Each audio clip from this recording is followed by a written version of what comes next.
만나면 좋은 친구 MBC. 하얀 세상이 펼쳐진 이곳은 평창. 아 피디님 이게 너무 추운데 이것도 여기 뭐 허허벌판 이런 데를 왜 불렀어요? 예? 아, 이제 좀 봄인데 우리도 좀 이렇게 좀 살랑살랑 꽃도 좀 이렇게 이런 거 하면 너무 좋잖아요. 예? 아 근데 뭐 그래요 강원도니까 시원하고 좋네. 근데 뭐 오늘 뭐 찍으러 온 거예요? 다 눈밖에 없는데. 예? 아니 이건 올림픽 성화대? 저 그거 아니에요? 2018 동계올림픽 개최지인 평창에서 전국 청소년들을 대상으로 특별한 겨울 캠프가 열리고 있습니다. 감동의 순간이 재현된 올림픽 경기장을 직접 찾아 그때의 영광과 감동을 체험해보는 특별한 시간. 평창 수호랑 캠프 현장으로 가봅니다.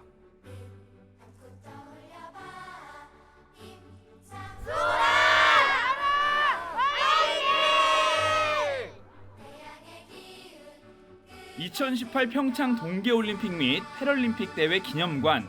평창 동계올림픽의 마스코트 수호랑과 반다비가 반기고 있는데요. 이곳은 전 세계에 환희와 감동을 안겨준 동계올림픽 개폐회식이 열렸던 장소로 올림픽의 정신과 역사, 2018 평창 동계올림픽의 유산을 한눈에 만날 수 있습니다.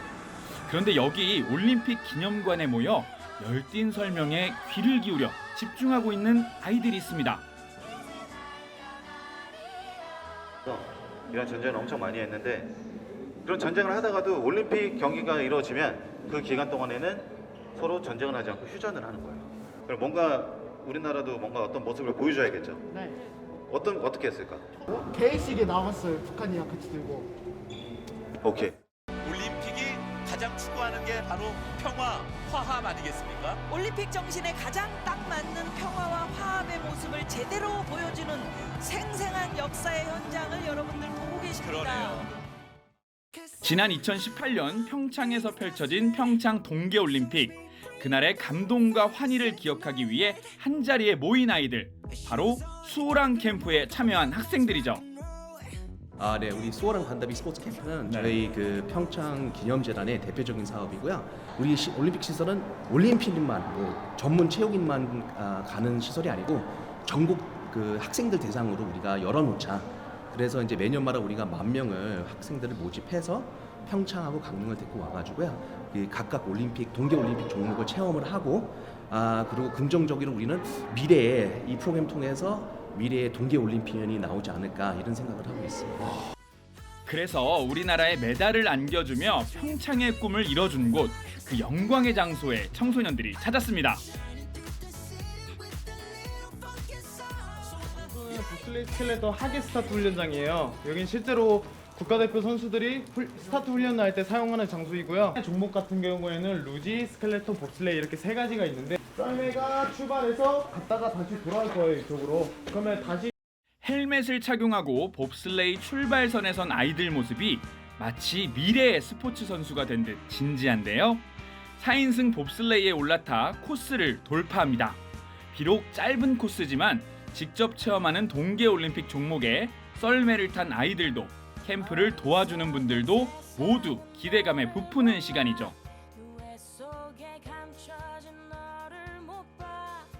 두려움을 이기고 얼음 위를 빠르게 달리자. 아이들에게 짜릿함이 전해집니다. 봅슬레이가 가장 기억에 남은 것 같은데요. 이게 왜?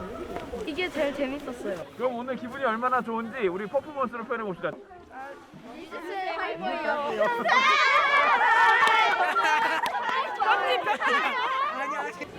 딱 내려갈 때는 눈썰매보다 재밌고 뭔가 짜릿하면서 훅 내려갈 때 재밌어요. 우리 열심히 한번 해서 나중에 동계올림픽 금메달 한번 가자고. 네. 금메달 렛츠고!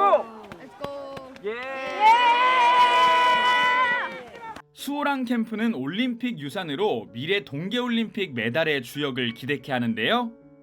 일단 좀 이 친구들이 잘 모르는 종목에 대해서 일단 알려고 여기까지 와준 거에 대해 너무 고맙고 또 다른 메달을 획득할 수 있는 좋은 기회가 되었으면 좋겠습니다. 이제 와가지고 이렇게 체험을 하는 걸 보면은 이제 이런 친구들이 체험을 해가지고 관심이 생겨서 나중에 선수 쪽으로 전향할 수도 있는 거고 그렇잖아요. 네네. 그래서 아주 좋은 이제 비인기 종목이다 보니까 네네. 좋은 사업이라고 생각하고 꼭 체험하러 왔던 친구들이 선수 쪽으로 생각을 해봤으면 좋겠습니다. 그래요? 100분의 1초로 이길 수 있습니다. 138점입니다. 끝까지 공동이 은메달을 확보하는 대한민국입니다. 공동 은메달이에요. 2인승 공동 금메달이었지 않습니까? 그날의 영광을 뒤로하고 찾아온 다음 장소, 눈이 펑펑 내리는 하얀 눈밭에서 이번에 체험할 종목은 크로스컨트리 스키입니다. 자, 바이디펜 위에 보면은 손으로 양쪽을 잡고 끌어올려지는 레버가 있어요. 이렇게 선생님처럼 끌어올려져요. 먼저 이렇게 올려줄게요. 자, 고리가 하나 튀어나오거든요. 고리가 튀어나왔다가 들어갔다가 할 거예요. 확인해주세요. 신발을 착용하는 것도 눈 위에 중심을 잡고 걷는 것도 쉽지는 않지만 올림픽 종목을 직접 체험한다는 것 자체로 마냥 즐겁기만 합니다. 장비부터 타는 방법까지 생소하지만 평지를 걷는 운동이라 오히려 배우기 쉬운 편이라는데요. 그래서 해외에서는 이 크로스컨트리 스키가 생활 운동이기도 합니다. 그래서인지 아이들도 보다 손쉽게 배울 수 있었는데요. 무릎을 굽혀서 앞으로 뻗어주세요. 앞으로 쭉. 콜은 더 앞에. 아직까지 차가운 평창의 눈보라를 맞으면서도 호랑이처럼 힘차게 눈밭을 헤치며 나가는 캠프 참가자들. 눈밭에서의 즐거운 크로스컨트리 스키 체험. 힘들고 어려웠지만 눈밭을 가르는 재미에 시간 가는 줄 모릅니다. 주로 텔레비전에서만 보던 종목이라 조금은 낯설었을 것 같기도 한데 아이들은 어떻게 느꼈을까요? 스키라는 게 마음으로 보여도 좋았고요. 그리고 로프가 딱 일자여서 정말 좋았습니다. 너무 편했어요. 방학이면 이건 가야지 하면서 왔습니다. 한 번쯤 참여해볼 만한 프로그램이고 2018년에 TV에서 봤던 환경을 제 눈으로 본다는 건 이제 인상 깊은 경험이라고 생각합니다. 이번엔 아이들의 사격 실력을 엿볼 수 있는 곳인데요. 사격이 동계 스포츠랑 무슨 연관이 있을까 싶기도 한데 여기는 바이애슬로 사격 체험입니다. 수준이 가장 중요해요. 그래서 선생님 잡은 여기가 가늠자라는 부분이고 여기가 가늠쇠라는 부분인데 자, 선생님 손가락이 가리키는 여기를 보면 조그마한 구멍이 하나 있습니다. 자, 여기를 들여다봐야 돼요. 자, 눈으로 이 구멍을 들여다보는 겁니다. 이번 기회에 사격을 제대로 배운 아이들 실제로 도전해보는데 과연 잘 해낼 수 있을까요? 맞추는 것마다 백발백중, 명사격수 뺨칩니다. 쏘는 족족 파란 명중불 획득.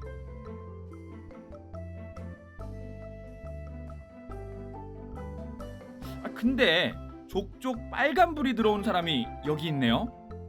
남자는 원래 이런 총으로 싸우는 게 아니라 당당하게 맨주먹으로 맞서는 겁니다. 에? 에이. 아니 왜 안 맞지? 왜 안 맞지 이자네. 동계올림픽의 성공 역사를 이어갈 미래 주역. 아이들에게 스포츠 교육의 기회를 제공한 뜻깊은 시간. 동계 스포츠 많이 사랑해주세요. 미래의 주역 청소년들의 참여로 평창 동계올림픽, 그때의 감동과 영광의 순간을 다시금 맞이할 수 있길 기대해봅니다.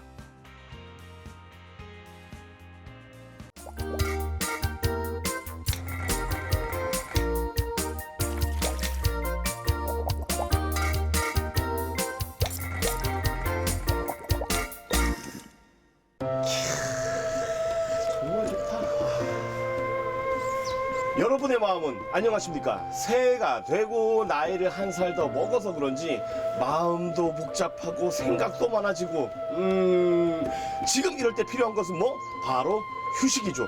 요즘 MZ세대들은 사찰에 머물며 템플스테이를 즐긴다고 합니다. 오늘 저도 차분한 분위기 속에 휴식을 좀 취하고 나를 돌아보는 시간을 가져보려 합니다. 여러분도 함께 하시죠. 바쁜 일상에 지치진 않으셨나요? 쉼이 필요할 때 마음의 짐을 내려놓을 수 있는 곳. 오늘은 두타산 자락에 자리한 천년고찰 동해 삼화사로 떠나봅니다. 지금 계신 것 같습니다. 안녕하십니까? 네, 안녕하세요. 네, 이렇게 합장으로. 예, 네, 그렇죠. 네. 절에 오면 네. 너와 나는 하나가 된다. 부처와 중생세 둘이 아니다. 그래서 합장을 하고 인사를 합니다. 네, 다시 인사드리겠습니다. 예, 예. 네, 안녕하십니까? 네, 어서 오십시오. 네. 반갑습니다. 이 사찰은 이제 천년 신라 시대 때 인도에서 세 명의 큰 스님께서 오셔서 세 군데에서 자리를 잡아서 이제 그 세 분이 화합이 된다 해서 이곳이 사마사라고 해서. 네, 그렇다면 오늘 제가 사마사의 목적은 템플스테이입니다. 네. 그럼 오늘 템플스테이를 함께 도와주시죠. 네, 그래요. 그러면 가서 또 템플스테이에 대해서 설명도 드리고. 네. 자, 이동하시죠. 네. 네. 설레는 마음으로 템플스테이 장소로 향했는데요. 고즈넉한 산사에서 어떤 하루를 보내게 될까요? 일단 저희 템플스테이 오셨으면 사찰 이제 수련복을 먼저 갈아입으시고 오늘 그 하루 일과가 이제 시작되겠습니다. 제가 오늘 깔맞춤을 했습니다. 모자를. 그렇네요. 저도. 네, 여기 있습니다. 고맙습니다. 네, 갈아입고 오겠습니다. 네. 수련복으로 갈아입고 본격 체험에 나섰는데요. 오늘 첫 일정은 스님과 차를 마시며 담소를 나누는 차담으로 시작합니다. 일단 환복을 이렇게 하고 왔는데 가장 처음 궁금한 게 있습니다. 네. 일단 템플스테이가 뭡니까? 우리 2002년 한일 월드컵을 개최했지 않습니까? 그때 이제 많은 외국인들이 오고 하는 과정에서 우리도 뭔가 문화 콘텐츠를 있어야 되지 않겠나 해서 문화관광부하고 우리 이제 한국 사찰하고 서로 협업을 해서 처음 이제 시작을 하게 됐어요. 그러니까 저는 지금 리포터로 스님을 뵀지만 제 본업은 이제 음악을 하고 있습니다. 그래요? 네, 제 힙합 음악을 하고 있고. 힙합이요? 웃어도 되는 거예요? 아니 어떻게 보면 제가 그 힙합 1세대라고 할까요, 음악에? 1세대요? 그거 내가 좀 한번 보여드릴까요? 이게 메이브 이거. 진짜 기본기가 완벽하신데. 저도 이것만 계속 이것만 계속 연습을 했었거든요. 와, 이야. 잠깐 이제 코로나 시기가 이제 그 시기가 지나고 나서 지난해 좀 괜찮은 것 같으면서도 마음속에서는 계속해서 이거 어떻게 하지? 결국 미래에 대한 불안감. 그게 굉장히 크게 오더라고요. 어차피 미래는 오지 않았기 때문에 걱정하지 않는 훈련. 제 오늘 한마디에 모든 게 해소되진 않겠죠. 근데 굳이 조언을 드리자면 과거 실체없고 미래는 아직 오지 않은 것에 대해서 우리는 감정을 자꾸 일으키려고 하는 습성이 있어요, 인간은. 그래서 오지 않은 미래에 대해서 자꾸 걱정을 하고 불안해할 필요 없다. 제가 지금 아침부터 몸과 마음이 지금 굉장히 차분해진 상태인데 또 어떤 걸 좀 체험을 해보면 좋을까요, 제가? 네, 오늘 이제 우리 사찰에 오셨으니까 네. 또 이렇게 템플스테이를 체험을 하시는데 우리가 많은 분들 이제 체험할 때 108참회라는 게 있습니다. 108가지 번뇌 하나하나에 대해서 내 허물을 저는 뭐 번뇌가 없는 사람이라 그건 없다고 하지만 사실 번뇌가 많은 거예요. 네, 그렇다면 스님의 가르침에 따라 이제 108배를 한번 또 해보도록 하겠습니다. 네, 가시죠. 과연 성공할 수 있을까요? 이제 108배를 하기 전에 기본 절하는 법을 아셔야 뭐 절을 하실 거 아닙니까? 네. 자, 합장을 하고 그대로 무릎을 꿇습니다. 왼발이 오른발 엄지발가락을 눌러요. 그런 다음에 자 땅바닥에 대고 자 그 다음에 손 또 여기 팔꿈치까지 이렇게 닿게 됩니다. 부처님은 발을 양쪽 발을 들어가서 이렇게 들어 올리는 거예요. 뒤까지만 올려요. 그다음에 내린 다음에 다시 돌리고 여기서 짚고 일어나면서 합장을 하면 이게 1배가 됩니다. 자 이렇게 들은 다음에 한번 바로 절을 하는 거예요, 그냥. 네? 불교에서 말하길 인간에게는 108가지의 번뇌가 있다고 하는데요. 한번 절을 할 때마다 마음을 괴롭히는 것들을 하나씩 비워내는 게 108배 수행입니다. 템플스테이를 통해 처음 경험해보는 리포터. 잠시 자신을 돌아보며 참회의 시간을 가져봅니다. 아유, 좀 힘드셨죠? 108배라는 게 원래 꾸준히 하다 보면 괜찮은데 안 하다 갑자기 좀 힘들기도 합니다. 처음 해봤습니다. 그래요? 아, 예. 아, 좋은 경험 하셨네요. 이게 108배가 온 척추로부터 전신을 운동을 시켜주는 효과도 있고 그래서 몸 전체를 원활하게 하는 그런 좋은 장점이 있습니다. 저 방금 이 진짜 뻥 아니고 방금 꼬르륵 소리 났어요. 아, 그래요? 배고프시죠? 어느덧 이제 점심 공양 시간이 됐네요. 네, 점심 공양 준비했으니까 가서 드시러 가시죠. 가시죠. 밥 먹을 생각에 발걸음이 한결 가벼워졌는데요. 정갈하면서 영양도 듬뿍 담긴 사찰 음식들. 보기만 해도 먹음직스럽죠. 이렇게 또 맛있는 한상이 제 눈앞에 있는데 혹시 뭐 따로 식사 예절이 뭐 어떤 게 있을까요? 원래 스님들에게는 이제 바로 공양하는 게 있어요. 기본 공양 방법이 있습니다. 네. 오늘은 좀 맛있게도 바로 공양 대신 그냥 시판 공양으로 대신해요. 어쨌든 맛있게 깨끗하게 남김없이 예, 그렇죠.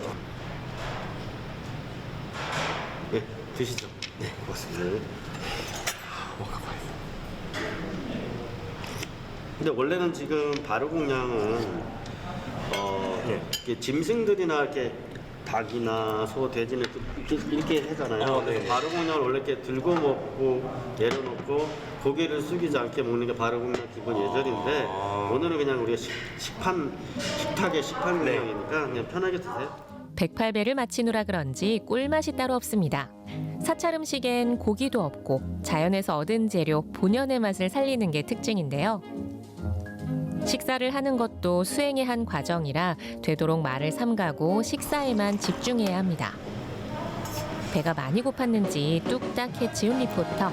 반찬 하나 남김없이 깨끗하게 비웠네요. 있었는데 없어졌고 내가 굉장히 건강한 것입니다. 대자연의 맛 여기까지. 스님 옷이 바뀌었습니다. 네. 무슨 이제부터 우리가 이제 저녁 예불 드리기 위해서 장삼을 먼저 의식복을 갖춰 입었습니다. 여기가 이제 범종 각이라고 해서 건물 이름이 이제 범종 각인데 여기는 범종만 있는 것은 아니고요. 그러게요. 사물이라고 해서 대북, 법고, 목어, 운판, 범종 이렇게 있는데 4가지를 이제 다룰 거예요. 저도 그럼 체험을 해볼 수 네, 있나요? 그래 일단은 오늘은 이제 법고나 목어나 운판은 체험하기는 거 제가 하고 마지막으로 타종 체험은 제가 가르쳐 드려서 같이 체험하도록 하시죠. 알겠습니다. 올라가시죠. 네. 법고를 치는 첫 번째 이유는 예불을 이제 드릴 것이다. 주위에 싫어하는 체계도 되고 또 하나는 짐승들에게도 예불 시간이니 정신 차려서 너희들도 예불을 드려서 이 짐승의 몸에서 벗어나가라 하는 가르침을 소리로서 표현하는 게 목어는 물속에 사는 물고기를, 운판은 날짐승들을 제도한다는 의미를 담고 있는데요. 지옥 세계까지 소리가 들어가면서 지옥 세계에 있는 중생들 세계에 이 소리로 깨트려서 지옥에서 많은 중생들 고통받는 괴로움을 받는 중생들이 벗어나게끔 천국의 세계 중생들에게도 이 소리를 듣고 행복함에 젖어있지 말고 정신을 차려서 불전에 예배를 드려서 너희들 공덕을 다 쌓으시고 진리를 또 잊지 마라고 해서 이 범정을 칩니다. 치다 보니까 되게 마음이 뭔가 좀 되게 달라지더라고요. 그렇죠. 가슴속 깊이 진동률이 전해졌나가요? 깊이 왔습니다. 그렇죠. 그래서 오늘 이 종 체험으로 인해서 많은 심신의 안정을 찾았으면 좋겠습니다. 네, 고맙습니다. 네, 감사합니다. 네. 쳇바퀴 돌듯 바쁘게 돌아가는 일상. 가끔은 한 템포 쉬어가는 여유도 필요합니다. 종교를 떠나 고즈넉한 사찰에 머물며 재충전의 시간을 가져보는 건 어떨까요?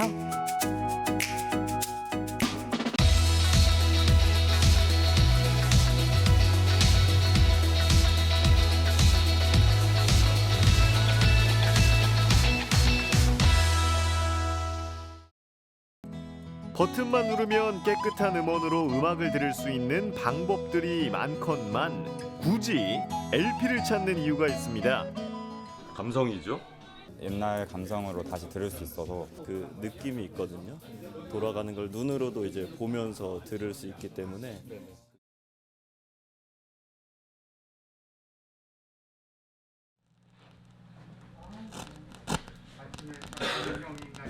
지지직거리는 잡음까지도 묘한 매력으로 들리는 LP. 최근 레트로 열풍이 불면서 아날로그의 상징인 LP에도 관심이 많다고 하는데요. LP의 매력은 무엇인지 궁금하네요.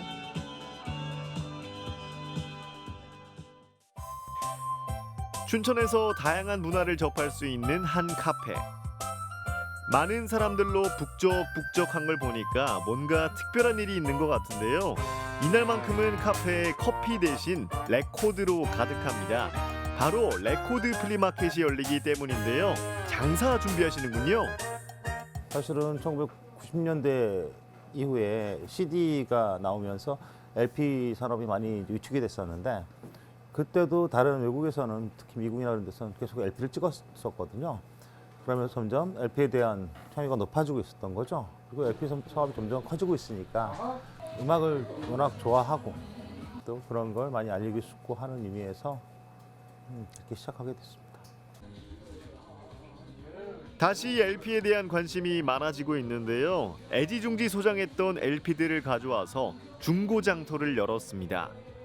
그러면 주로 어떤 것들을 많이 갖고 오신 거예요? 저는요 중고 음반들을 좀 많이 갖고 왔죠. 새거 요즘 재발매되는 음반들 말고 중고 음반들을 좀 많이 갖고 왔어요.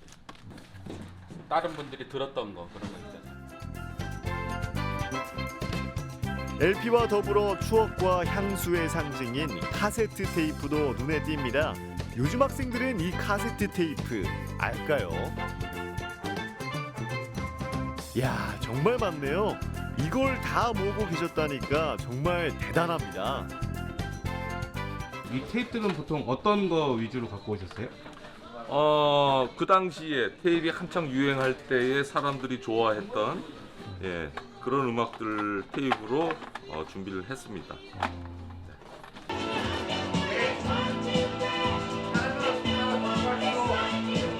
한창 바쁘게 준비하는 시간에 카페로 배달된 짜장면. 짜장면 시키신 분? 대표님 근데 좀 맛있는 거 드셔야 되지 않나요? 어떻게 하다 보니까 처음 시작을 이걸로 했는데 그 다음부터는 이게 자연스럽게 서울에서 올 때 이게 기다려지더라고요, 짜장면. 아, 그러면 이게 어떻게 보면 하나의 전통인가요? 예, 그렇습니다. 춘천 레코드 플리마켓의 전통에 따라서 짜장면으로 시작했는데요. 매달 열리는 플리마켓이라서 그런지 판매자분들과 다들 친하시네요. 플리마켓 참여하신 셀러분들하고 네. 엄청 친하신 것 같아요. 좋죠. 좋아하고 제가 참 좋아하는 분들입니다. 어떻게 이렇게 만나시게 되신 거예요? 음악 베이시스트 악기를 다루시던 분이고 베이시스트였죠. 박수훈 씨도 역시 싱어송라이터고 그러다 보니까 이렇게 보인 게 뭐랄까 음악을 너무 좋아해서 자연스럽게 좀 친해졌다 그럴까요? 네, 그렇게 됐습니다. 제가 서울에도 가서 자주 보고 했었어요. 네. 드디어 문이 열린 레코드 플리마켓. 왠지 나이 지긋한 중년들이 찾을 것 같았는데 의외로 젊은 분들이 많은데요. 레코드가 유행을 하면서 LP를 찾는 MZ 세대들 감성이 통했나 봅니다. 어때서 이렇게 직접 와보시니까? 여러 가지 구경하니까 좋네요. 네. 어떤 음악을 주로 이렇게 LP로 만약에 사게 된다면? 밴드 음악 같은 거 들으면 좋을 것 같아서 막 찾아보고 그러기도 했는데 아직 기회가 안 돼서 못 듣고 있어요. 가장 많이 이제 비틀즈를 많이 좀 듣고 싶다 그러면 여기 전집으로 가요. 62년에서 66년, 끝나는 67년에서 70년까지. 그리고 비틀즈 앨범의 가장 큰 특징은 보시면 아시겠지만 사과.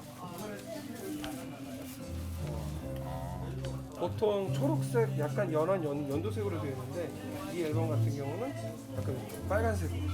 이게 몇 가지 버전으로 되게 많이 나와요. 이렇게 직접 요 판매하시는 분이 설명도 해주셨는데. 되게 아예 몰랐는데 생각보다 일본에서 들어오는 것도 많고 전문적으로 세분화되어 있는 것 같아서 좀 관심이 가는 것 같아요. LP의 매력이 어떤 거라고 좀 생각을 하세요? 뭔가 요즘에는 휴대폰으로 많이 듣는데 LP는 이제 옛날 감성으로 다시 들을 수 있어서 친구 집에서 들어봤는데 훨씬 더 좋은 것 같더라고요. 분위기도 있고. LP를 직접 꺼내서 판의 상태도 확인해 보고요. 원하시면 음악을 직접 들어볼 수도 있습니다. 이런 게 중고장터의 매력인데요. 이야, 벌써 좋네요. 잠깐 들어볼까요? Such a feeling's coming over me.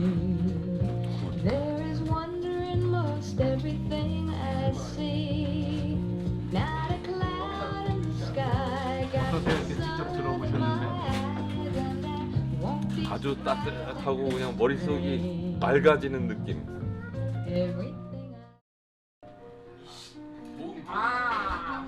어떤 음악을 들어볼까 고민이 많은데요. 같은 LP라도 가격은 천차만별. 꽤 고가의 음반도 많다고 합니다.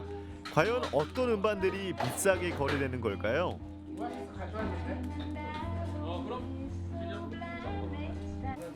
일단은 이제 희소성하고요. 얼마나 이제 많이 찾느냐 음반들을 뭐 그런 거에 따라 달라지겠죠. 이 음악성이 되게 높은 판들이기 때문에 또 그만큼의 가치를 또 가져가게 되는 거죠. 사실 음악성이 없다 그러면은 고가반이 될 수가 없어요. 기본적으로는 희소성과 소장 가치가 있어야죠. 워낙 많은 양의 음반들이 있으니까 고르기도 쉽지 않은데요. 전문가의 설명을 들으면서 천천히 골라봅니다. 사실 거는 말씀하세요. 두 분이 연인이 오셨으니까 더 깎아드릴게요. 연인이 오시면 더 깎아드릴게요.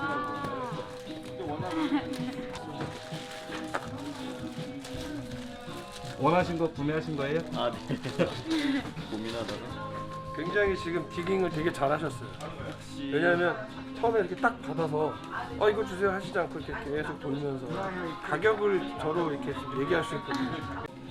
약간 시장에서 물건 사는 느낌도 되게 좋죠. 여기가 아날로그 미디어니까 아날로그 틱하게 설명해 주시고요. 이 알파는 비닐에서 빼는 순간 정전기가 보이지 않는 정전기가 생겨서 꺼내면 먼지가 여기 그 알파 안에 소리콜에 다 붙어요. 그러니까 꺼내는 순간 이게 비닐에 싹 미끄러지면서 먼지가 붙습니다. 그럼 어떻게 되냐면 안경 쓰시니까 안경 닦는 그 천 있잖아요. 그걸로 미온수로 뭐 퐁퐁 한두 방울 떨어뜨린 미온수에다가 살짝 담궈서 걔로 한번 이렇게 싹 닦아주세요. 젖은 거. 퐁퐁으로 해도 되는 거구나. 그리고 이렇게 결대로. 네, 그렇습니다. CD는 그거랑 반대죠. CD는 이렇게 닦지 않고요. CD는 이렇게 닦아야죠. 그게 달라요. LP는 소리콜 방향으로 닦아주시고 뒤집어서 잡아서 이런 마켓들이 나오는 생기는 건 어떻게 생각하세요? 너무 좋죠. 이렇게 음악 좀 좋아하시는 분들끼리 이제 뭐 만나가지고 또 이런 구경도 하고 좋은 시간이 될 수 있을 것 같아요. 집에서 정말 소수로 뭐 막 20-30장 있으신 분들도 있을 거고, 예, 그렇죠. 100장도 있으실 것 같은데 그런 분들도 혹시 뭐 참여가 가능할까요? 그럼요. 그 누구라도 오시면 한 장을 들고 오셔도 좋고요. 뭐 많이 갖고 오셔도 좋고 같이 해서 같이 물건도 좀 파시고 또 사시기도 하고, 그리고 집에 쓰고 있는 것 중에 클리닝을 좀 하고 싶은 분들은 갖고 오시면 제가 클리닝을 좀 해드립니다.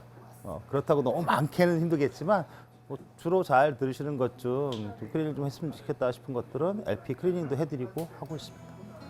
옛 기억을 부르는 과거의 향수지만 젊은 세대에게는 새로운 경험으로 다가오는 LP.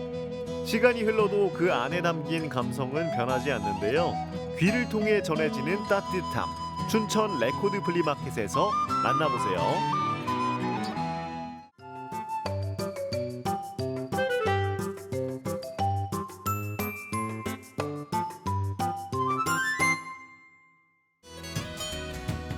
추운 겨울을 이겨낸 봄은 더 푸르게 빛나는 법이죠.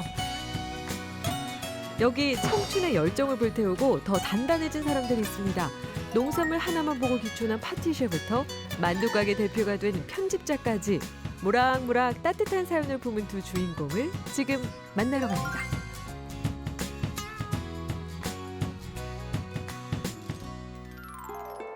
쌀쌀한 입샘 바람에도 이곳엔 열기가 후끈합니다. 경북 영주에 자리한 한 베이커리인데요. 사회적 기업을 운영하는 대표 제빵사가 오늘의 첫 번째 주인공입니다. 저는 오광석이라고 합니다. 7년 정도 전에 영주에 내려와서 여러 가지 농산물이라든지 그리고 우리 쌀을 이용해서 빵집을 운영하고 있습니다. 빵의 기본은 밀가루입니다. 국내 생산은 많지 않아서 수입에 의존할 수밖에 없는데요. 오광석 대표는 재료의 한계를 이겨내려 했습니다. 우리 쌀에 대한 소비가 많이 위축되고 있고요. 최근에는 우리 쌀 소비가 많이 줄었다고 합니다. 그래서 쌀을 이용해서 빵이라든지 케이크류들을 만들어서 쌀 소비를 조금이라도 촉진할까 해서 좀 진행을 하고 있습니다. 그에게 경북 영주는 낯선 도시, 연고도 없는 곳에 귀촌한 이유도 쌀이었는데요. 우리 농산물로 쌀 베이킹을 하고 싶다는 목표, 그게 오 대표를 움직였습니다. 그 쌀 발효정을 이용한 빵들이다 보니까 제품들이 굉장히 촉촉하고 부드럽습니다. 그리고 저희가 갖고 있는 여러 가지 깜빠뉴 제품들이 있는데요. 그중에는 이제 두부를 이용한 제품들도 있고 국내산 농산물을 이용한 제품들이 있어서 고객들이 많이 선호하고 있는 편입니다. 밀가루 대신 두부와 쌀로 만든 빵은 금세 입소문이 났고요. 첫 빵이 나오길 기다리는 단골들도 꽤 늘었습니다. 직접 맛본 사람들의 평가는 어떨까요? 두부 브레드가 맛있다고 추천받아가지고요. 여기 방문하게 되었습니다. 쫀득쫀득해요. 그리고 잘라갖고 좀 식어도 잘라갖고 이거 구워서 토스트처럼 해 먹어도 맛있어요. 빵에 대한 그의 진심을 알아주는 단골 덕분에 오늘도 오 대표는 뿌듯합니다. 그가 보람을 느끼는 순간이 또 있다면 청년들이 자부심을 품고 일할 텐데요. 젊은 청년들이 자꾸 외지로 일자리를 찾아서 떠나고 있는데요. 현재는 저희가 이 지역에서 청년들과 소외계층들을 위한 여러 가지 일자리 창출을 하는 사업을 하고 있습니다. 오광석 대표에게도 치열했던 젊은 시절이 있었습니다. 프랑스를 시작으로 한국의 이름난 호텔에서 일했고요. 30대 때는 유통사업에도 뛰어들었죠. 50대가 된 지금도 그의 열정은 웬만한 20대 못지않습니다. 청년 동료들 사이에서도 롤모델로 통하죠. 사장님이요? 네. 에? 다 들리나요? 조그맣게 얘기해야지. 가끔씩 나이스 이렇게 해주시거든요. 그러면은 그걸 듣고 이제 또 되게 파이팅 넘치는 하루가 되죠. 그거 들으면. 꾸준히 지역 활성화를 고민하는 오광석 대표. 그가 앞으로 이루고 싶은 또 다른 목표가 있을까요? 앞으로 이제 여러 가지 농업과 관련된 여러 가지 사업들을 같이 구상을 해서 우리나라 농산물을 빵에 접목하고 우리 농산물들을 많이 활용할 수 있는 여러 가지 사업들을 지금 구상 중에 있습니다. 두 번째 주인공이 있는 곳 경북 의성군입니다. 언뜻 보면 청색 기와의 주택 같기도 한 이곳은 세 가족이 함께 운영하는 만두집인데요. 나이 지긋한 아버지도 인상 좋은 어머니도 아닌 딸이 사장님. 제 옆에 계신 분은 저희 아버지 그리고 어머니이시고요. 온 가족이 함께 이제 재료 손질부터 만두를 매일매일 직접 빚어서 음식을 준비하고 있습니다. 아버지는 분위기 메이커고요. 주부구단 어머니는 일당백 조력자입니다. 가족이 함께 일해서 의지도 되고 좋은 점도 많습니다. 시행착오를 많이 겪었는데 그럴 때마다 좀 같이 중지도 모으고 아이디어 이렇게 해보자 저렇게 해보자 아이디어 내면서 좀 좋은 방법을 찾아갔던 것 같아요. 항상 큰 힘이 되고 있습니다. 유명 음식 잡지의 편집자로 20, 30대를 보낸 김진우 대표. 즐기면서 했던 일이라 직업이 싫었던 건 아닙니다. 새로운 꿈이 생긴 것뿐이죠. 원래는 이야기를 많이 하는데 어떤 얘기 하시는데요? 좋아하는 이형이 무엇이지? 그래 안 보여요. 아버지는 사실 경북 의성이 고향입니다. 농토도 있고 집도 있고 하니까 이거 내려왔는데 집 사람들은 대부분 그렇잖아요. 이게 이제 찬성해가지고 내려오는 경우 잘 없잖아요. 서로 떨어져 있던 시간이 길었기 때문일까요? 매일 오후 가족이 함께 만두를 빚을 때가 진우 씨는 가장 좋습니다. 그런데 많은 음식 가운데에서 왜 만두였을까요? 만두를 저희 어렸을 때부터 가족들이 모여가지고 만두피도 직접 밀고 만두를 빚으면서 같이 얘기도 하면서 그런 기억들이 너무 좋아서 만두가 저한테는 소울푸드거든요. 그래서 이제 식당을 하자라고 생각했을 때 자연스럽게 제일 먼저 떠올랐던 게 만두였습니다. 가족에게 남다른 의미가 있는 만두라서일까요? 식탁에 올릴 때도 당연히 가족이 먹는다는 마음으로 신경을 씁니다. 식감을 위해서 모든 재료 손질 이제 썰고 하는 과정을 손으로 작업을 하고 있고요. 식감이 다르게 느껴지실 거예요. 네. 식감까지 챙기는 세심함. 이건 12년 경력의 편집자 출신 사장님이라서 가능한 거겠죠? 메뉴판이나 뭐 SNS에 홍보 글귀 하나를 쓰더라도 그런 것들이 좀 자연스럽게 녹아 나오고 보시면은 뭐 메뉴판의 사진하고 실제 나오는 음식하고 똑같거든요. 그런 아이디어가 사실은 이 경력 때문에 나오는 거죠. 만두집 마케팅도 마찬가지인데요. 요즘 SNS 홍보나 온라인 판매에도 열심입니다. 창업 3년 차 김진우 대표가 앞으로 바라는 점이 있다면요? 언제든 믿고 찾을 수 있는 그런 식당으로 자리 잡고 뭐 의성을 찾아주시는 또 관광객분들께는 의성에 대한 좋은 기억을 남겨드릴 수 있는 그런 식당으로 자리매김하고자 하는 게 목표입니다. 청년 시절 자신의 자리에서 묵묵히 일했고 두 번째 인생도 멋지게 살아가는 사장님들. 두 사람의 사연이 마음 쌀쌀한 청년들에게 꽉 채운 손만두 같은 온기를 전해주길 바랍니다.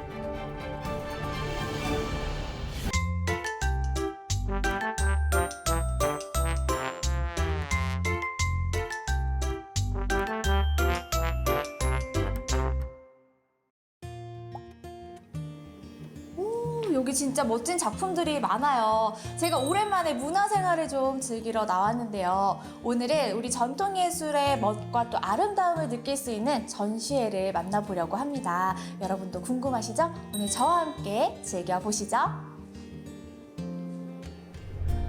봄이 머지않은 요즘 여유로운 예술 산책 즐기고픈 분들 많을 텐데요. 문화적 소양을 채우기 위해 잊혀져가는 우리 전통예술의 뿌리를 만나봤습니다. 우리 전통예술, 민화와 판화의 세계로 함께 떠나보시죠.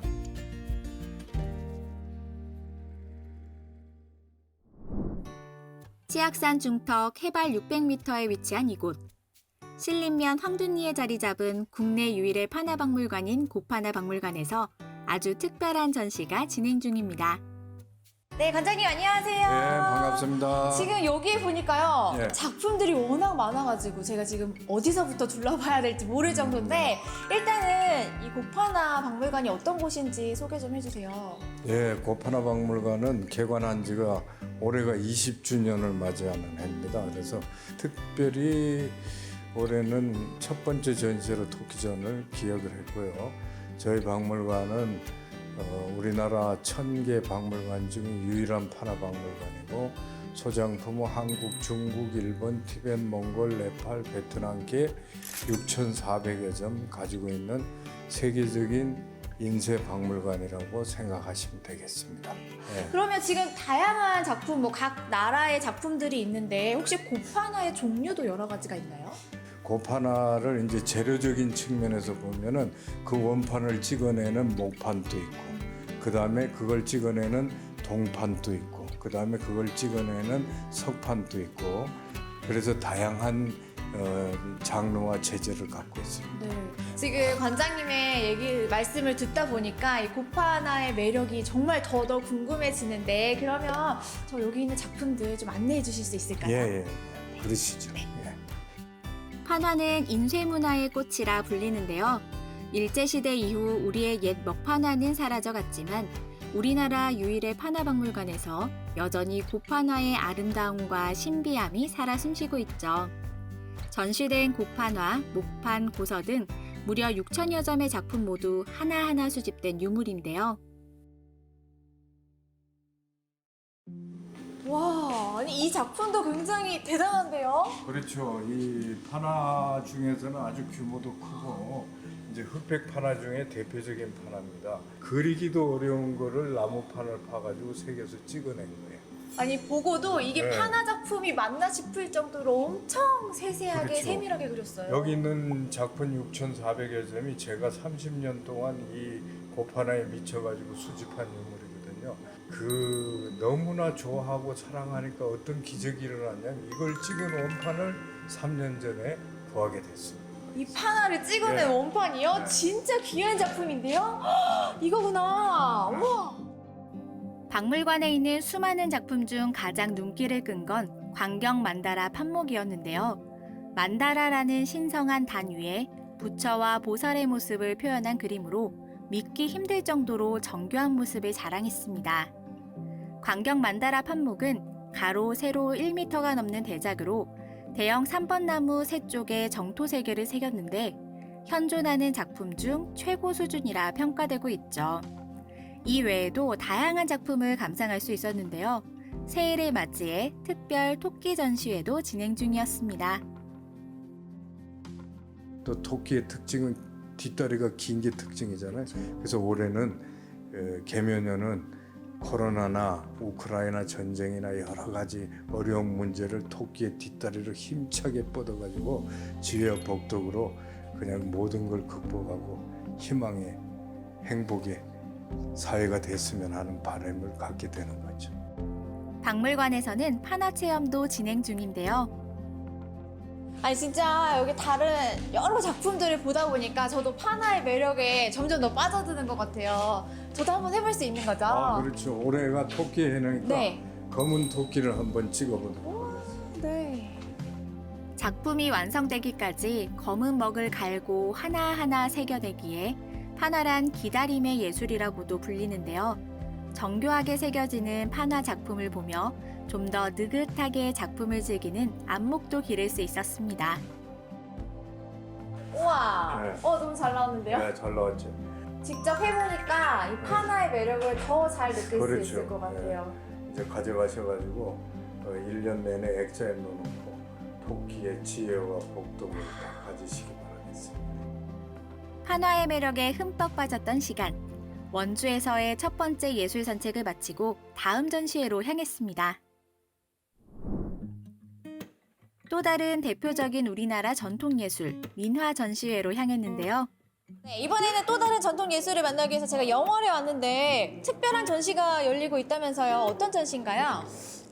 이번 전시는 금년도가 토끼해잖아요. 그래서 이제 풍요와 번성의 의미를 담고 있는 토끼 그림을 한 해 동안 행복하시라는 그런 메시지를 담아서 이번 전시를 하게 되었습니다. 네. 아니 근데 실례지만 누구신데 이렇게 저에게 설명을 잘해 주시는 거예요? 저는 영월에 있는 조선민화박물관장 오숙환입니다. 이번 전시를 준비한 조선민화박물관은 국내 최초의 민화 전문 박물관으로 5천여 점의 민화 유물을 갖추고 있는데요. 이번 특별 전시의 개최로 다양한 민화 작품 외에도 전국 현대 민화 작가의 토끼 그림이 전시됐습니다. 민화가 가지고 있는 의미가 어떤 게 있을까요? 그러니까 이제 일반 그림은 보기 위해서 감상을 목적으로 그려진 그림이라고 한다면요. 민화라는 그림은 우리가 살아가면서 바라는 바를 의미를 담고 있는 뜻그림입니다. 그래서 민화 속에는 우리의 꿈과 사랑이 담겨 있는 그림이라고 할 수가 있습니다. 그럼 안에 있는 작품들 좀 둘러볼 수 있을까요? 네, 같이 한번 둘러보시죠. 네. 조선민화박물관에서는 매년 신진 작가들을 배출하고 있는데요. 이번 전시작 역시 전국 70여 명의 민화 작가가 참여했죠. 현대 민화인 만큼 각양각색의 상상력으로 다양한 소재의 토끼 모습을 그려냈는데요. 마치 이상한 나라의 앨리스 속 토끼가 떠오르듯 다채로운 작품들을 엿볼 수 있었습니다. 이 민화가 예로부터 정말 많은 사람들한테 사랑을 받는 대중적인 그림이라고도 할 수 있잖아요. 예, 그렇죠. 민화가 가지고 있는 특징이라면 어떤 게 있을까요? 민화라고 하면은 이제 정의 내리기 쉽진 않은데 생활용품에 가까운 예술품이라고 하셔야 될 거예요. 익명성이라든지 상징성, 반복성, 또 해학성 이런 특징들을 엿볼 수가 있습니다. 생활 속에서 누구나 함께 즐겼던 그림이라고도 생각을 할 수가 있겠네요. 그렇죠. 그러면 제가 일단 그림은 둘러봤는데 혹시 민화와 관련된 체험도 해볼 수 있을까요? 예, 조선민화박물관에는 이제 민화와 관련된 체험이 굉장히 많이 준비가 돼 있는데 제가 한 3가지 정도 지금 준비를 해봤어요. 우리나라 생활문화를 담은 민화는 그 형식이 자유분방한데요. 그에 걸맞게 이번 전시에선 우리나라 고유의 멋과 아름다움을 환상적인 미디어 아트 관람 체험 등 다양한 방식과 체험으로 만나볼 수 있었습니다. 민화 컬러링북 체험과 쿠션 만들기도 해볼 수 있었는데요. 예술작품 감상뿐 아니라 재밌고 실용적이기까지 한 체험거리로 가득했죠. 제가 오늘 이 좋은 기운이 담긴 이 민화 작품도 많이 보고 또 체험까지 하니까요. 왠지 민화와 좀 더 친숙해진 그런 기분이 들어요. 네, 아주 잘하시네요.